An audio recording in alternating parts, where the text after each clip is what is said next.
The Cowboys drafted linebacker Damone Clark out of LSU in the 5th round of the 2022 draft, and he was expected to miss his entire rookie season after getting spinal fusion surgery in March, but he actually returned in week 8 and has been playing a lot better than I expected for a rookie without a training camp and without much practice experience. I love the value of this pick at the end of the 5th round, and that was assuming that he wasn't going to play at all this year. So the fact that he's getting this experience as a rookie makes me a lot more optimistic for his development going forward. He's played 200 snaps this year, and he has 18 tackles and only 1 missed tackle, and he has a PFF grade of 57.5, which is slightly below average, but considering he had little to no preparation heading into this year, I think his performance overall has been solid. Damone Clark is exactly the type of athlete that you want playing Mike linebacker. He's 6'2.5", 240 pounds with 33-inch arms, and he ran a 4.57 in the 40-yard dash, so he has the range to run sideline to sideline and outrun blockers at the second level. You see that right here against Houston. They're running lead toss to the right. Damone Clark's lined up in a 2 technique, meaning he's right over the left guard. And the guard's trying to get to the second level and seal him off, but he just outruns his angle, and then great closing speed to get to the ball carrier.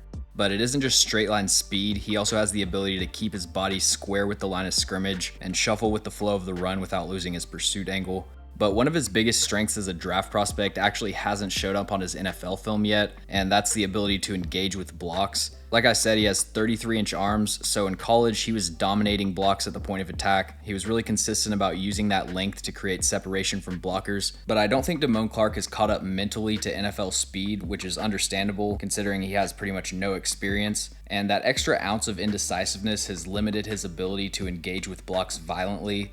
You can see on this play, he just isn't expecting this sift block from the tight end, and he has the range and quickness to make plays outside of his gap like this, but he can really only put that on display once he gets the play recognition to engage with these blocks on time, and that's something that's only going to improve once he gets more experience with NFL speed and within the Cowboys defense. The main area where Damone Clark has struggled as a rookie is diagnosing misdirection and play action, but I am optimistic about the development that he's shown over his first 5 games. So starting with this play against Chicago, they're faking outside zone to the right and running a jet sweep to the left, and you can see Clark's a little bit late reacting to the sweep. Takes him an extra second to figure out who has the ball. Here's another one from later in the game. They're running read option. And again, this is something I noticed in college. Damone Clark has really delayed diagnosing the mesh point on option plays. Athletically, he has the ability to bite on the give and then recover and defend the pull, but he just gets locked into whatever his first intuition is, and it kind of takes him out of the play. But I really like how you can see the improvement in real time. This play's from week 14. Houston's running the exact same concept, fake outside zone to the left and then jet sweep to the right. This time Damone Clark has seen it before, he identifies the sweep and makes the tackle. He's had similar difficulties defending play action. Right here the Giants are running a play action slide, so they fake zone to the left and then there's a slide route from the tight end coming across the formation. Damone Clark fully buys into the play fake and leaves the flat wide open. Here's another one from the Texans game. Not even a hard play action here, just kind of putting the ball in the running back's chest, but the play fake causes Damone Clark to lose track of this receiver and they get a huge gain on first down. So Damone Clark has struggled with misdirection, which was to be expected, but it's not like he has to start reading the game at an all-pro level to become an effective linebacker, because he has the athletic traits to make up the ground on the occasional false step or hesitation. Right here against the Giants, he's influenced by the play fake, but then he shoots his eyes into the backfield, gets helped out with a little hold from DeMarcus Lawrence, but still he's able to close that gap and keep it to a 2-yard gain.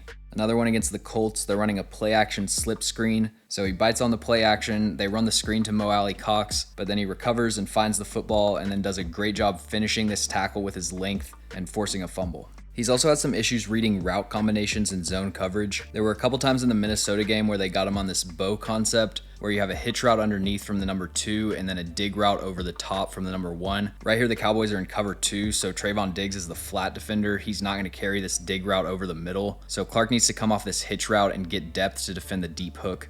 And then very similar concept right here, except the number 2 is running a speed out. So that causes Damone Clark to get even more width and create a bigger window for this dig route over the top. And then final play we're going to look at, the Colts are running a seam route with a slant route coming behind it. Clark does a good job walling off this seam route, but he needs to pass it off and then crash downhill on this slant. There's no reason to widen out here, it's just leaving the slant wide open. So 200 snaps isn't enough to come away with any sort of final evaluation. You have to grade Damone Clark on a curve considering he just had spinal fusion surgery, and there's a lot of mental aspects to the NFL game that he isn't fully caught up with. He's absolutely shown the flashes that should make you encouraged about his potential going forward, but dealing with misdirection and route recognition and zone coverage are the two areas he needs to improve on the most to reach that potential. Thanks for watching. If you enjoyed the video, make sure to like and subscribe. Also, let me know in the comments any players or teams that you'd like me to cover.